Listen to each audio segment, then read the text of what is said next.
Hey, how's it going, Captains? Admiral Tori here, and welcome aboard for another World of Warships video on my channel. In today's video, I am sailing the Tier 10 Japanese battleship, the Yamato. Yeah, it's been a while since I last uploaded a video. I recently decided to take some time off from YouTube. Part of that reason is because I've been very busy with a lot of schoolwork. I've been typing a lot of essays and reading a lot for many of the classes I've taken over summer. And you might also notice that it's been a long time since I actually uploaded a World of Warships video. So the gameplay in the background, this is one of the best games I've played with the Yamato, and it's actually a old game that I played in June. It was probably recorded in late June or early July. So I want to take the opportunity to talk about a topic that has been on my mind for a while, and I just never really brought myself to speak about it. But you can read it from the title of the video: my dissatisfaction with World of Warships. Sometimes when I play World of Warships, I feel really there is a side of me that feels like I'm wasting my time with this game. But there's also a side of me that I want to enjoy this game, even though I said a few seconds ago that I'm wasting my time with this game. But the reason I'm talking about this, or at least what really brought me here, is because before I took a break from World of Warships and from YouTube, during June and early July, I've been playing a lot of World of Warships. I was grinding for my Hindenburg, which I ended up on the Rune, and at that time I was playing the Admiral Hipper. The Admiral Hipper is one of the worst ships that I've played. Yeah, I played many ships, many cruisers, many tier 8 cruisers, and to me, I feel like the Admiral Hipper was the worst experience. At least for me. I'm pretty sure someone out there loves the Admiral Hipper, but I own the Prince Eugen, and I definitely prefer the Prince Eugen over the Admiral Hipper any day. That is just my opinion. But back to the point. It was rough. And at the time when you're playing a weak ship, you tend to die early, or you just die. So when I die, I decided to play ships that I don't play that often. And there's a reason why I don't play those ships that often. The simple reason is that those ships are just not that good. I know, right? It's crazy. Why would I play a ship that isn't good? But for me, there are ships out there I just want to enjoy. And I'm sure that there's some of us out there who like this ship because of the historical significance, or like the way it looks, or there's something about it from time to time that makes it really fun, but most of the time you hate the ship. In this case, one of the ships is the Roma. I was playing the Roma. I was playing some of the German battleships, the Tirpitz, the Bismarck, even though I have the Tirpitz. I was playing the Vanguard. I was playing the Izumo. I was playing a lot of ships that you don't see that often on World of Warships. And I have the Alaska. I have the Missouri. I have the Massachusetts. I have the Belfast. I have a lot of ships that are good. But there's a side of me that wants to play different ships because I get sick of playing the same ship every day. Again, it brings me back to the point where, I feel like I'm wasting my time because I'm playing the same ship, right? Because, the Alabama, the Missouri, the Iowa, they play very similarly. That is my point. But I play them because those ships are very solid ships. There's no doubt about it. And I want to play, other ships that aren't really solid in the current state of the game. And there's a reason why I put off on this topic, because when it comes to the World of Warships community and wargaming and balancing, changing, and all sorts of stuff, anything that deals with the game, there's just absolutely no trust between wargaming and the community. And at times, I feel like the community is something that just constantly antagonizes the situation, antagonizes wargaming, and nothing gets done. And that is pretty much the biggest reason why wargaming has a hard time taking people's advice, because a lot of people like to throw their own personal opinion without a logical reason to that opinion. I mean, if I were to say like, okay, Yamato, we better buff this thing to absurdity, right? Or the what is it, that Soviet battleship that is still being tested, the Pobeda or Slava. Yeah, that's a prime example. From wargaming's perspective, you know, the typical Russian bias, they think it's just fine and they gotta buff it more. That is the absurdity that I see on the forums, and it's just back and forth. So when people use the word buff, nerf, power creep, underpower, it loses its meaning. The same way as the word literally, because the word literally does not mean literally as much as it did back in the day, because of the exaggeration when people use that word. And in the case of buff and nerf, a lot of people say buff the ship when the ship is already good. Whereas there are ships that people hate to go against, and we all know that ship is bad, but there's always that one person who demands to nerf it because they got whooped by that ship.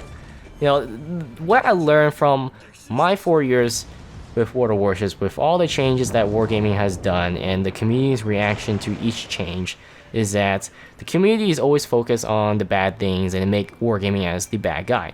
Sometimes I feel like Wargaming can be the good guy. It's just that we overlook the positive changes. They brought us tech trees that we always wanted. They brought us the German battleship. We were really happy. And we celebrated at that time. I think that was like probably the peak time in World of Warships, around 2016 to 2017, when there was just new tech tree, new premium ships that people have been looking forward to. But I feel like 2018, 2019 has been pretty rough with World of Warships, and rough between the community and Wargaming. So for me, there are ships out there where I really hope from this game to, you know, give me a reason to play, is that I really wish that Wargaming would take the time to look at older ships that has been power creeped. Again, I dislike using that word because people abuse that word and it just doesn't have any meaning. So, you know, the Roma is a good example. Roma. What was going through the mind of Wargaming when they were designing the Roma? What was her feature? Well, it's simple. She has thick armor that will shatter a lot of HE shells from cruisers and destroyers, but at the cost of having a high citadel.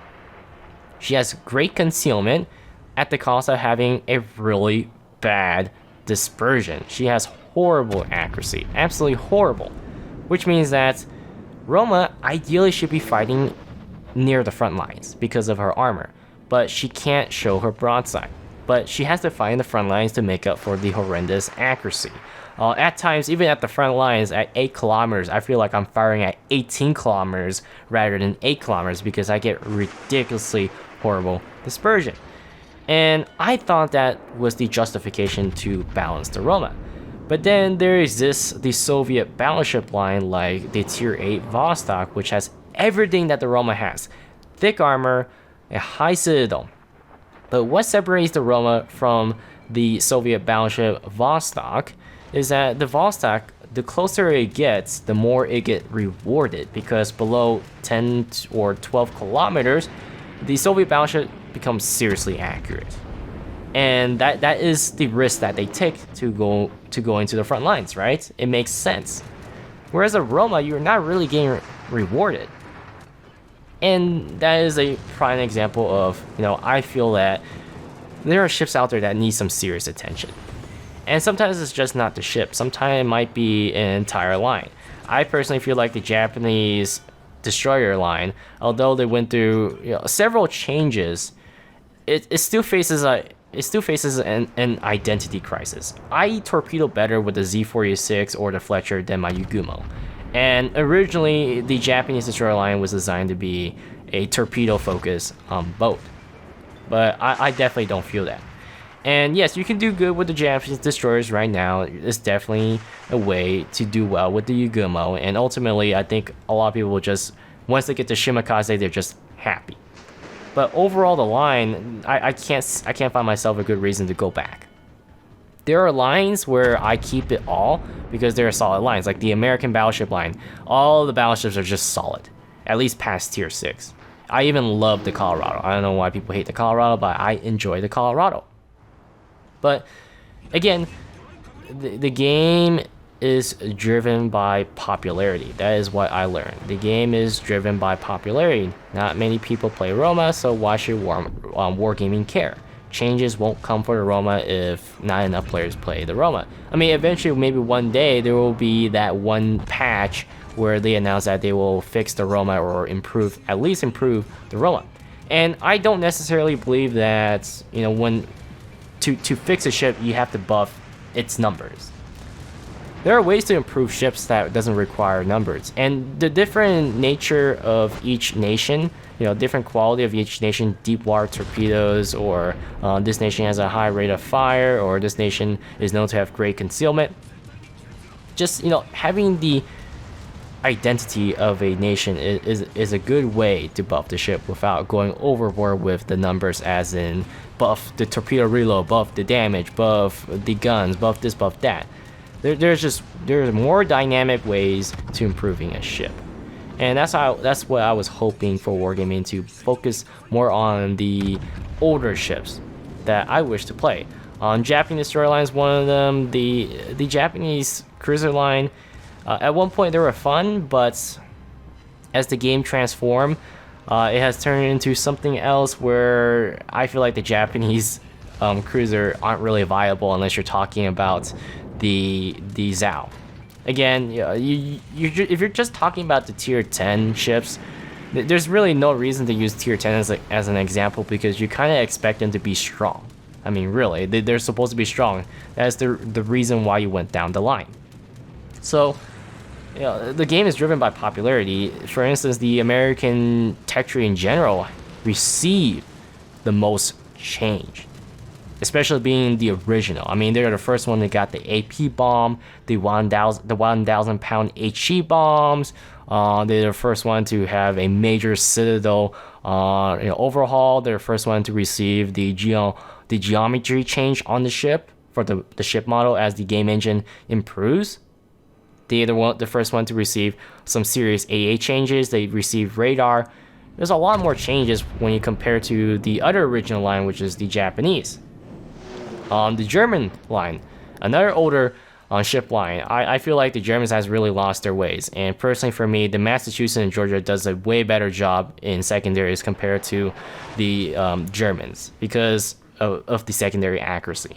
Even though there was a recent buff to the Friedrich and an increase in the penetration to the 100 millimeters, not 100 millimeter, the 105 millimeter guns, it doesn't really matter for the penetration, at least for me, because I've been running IFHE anyways before the buff.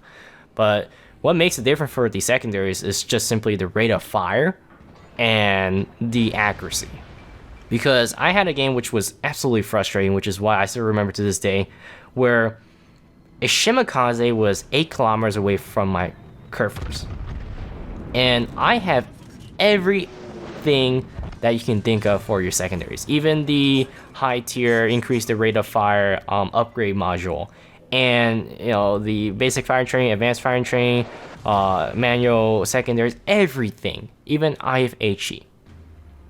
And for a solid 1 minute, and I'm guessing it's because the Shimakaze happened to hit the border, which threw off the lock, the aiming lock from the AIs on the secondaries. But for a solid minute, the Shimakaze was not getting any damage. It was getting barely any damage from my Kerfers. And I felt that if I was in my Massachusetts, that Shimakaze would have been absolutely dead. Absolutely dead. No doubt about it. So there's just holes everywhere for me. And I personally feel like Wargaming should take the time to look at these older ships. And again, I have the ships that are strong, but I care about the ships that I don't play that often, but I want to play them, because they offer a different experience. I just get sick of playing 20 games of Alaska today, 20 games of Massachusetts this day, 20 games of Belfast that day, 20 games, that's the point. And of course, you guys know me, I am a big fan of the history of aircraft carriers, and aircraft carriers are seriously unpopular. And I was really hoping that the community would come together and actually offer advice to wargaming to actually fixing the aircraft carriers. A few of them, like CCs, were trying to get wargaming's attention, and wargaming wasn't listening because there was a number of people who just want chaos in the situation because they don't play aircraft carriers, they don't care about you, so why should they care, right? They only care about their own ships. And that is just the reality of World of Warships. World of Warships is driven by popularity, and World of Warships is only driven by the interests of people who only care about their own ships.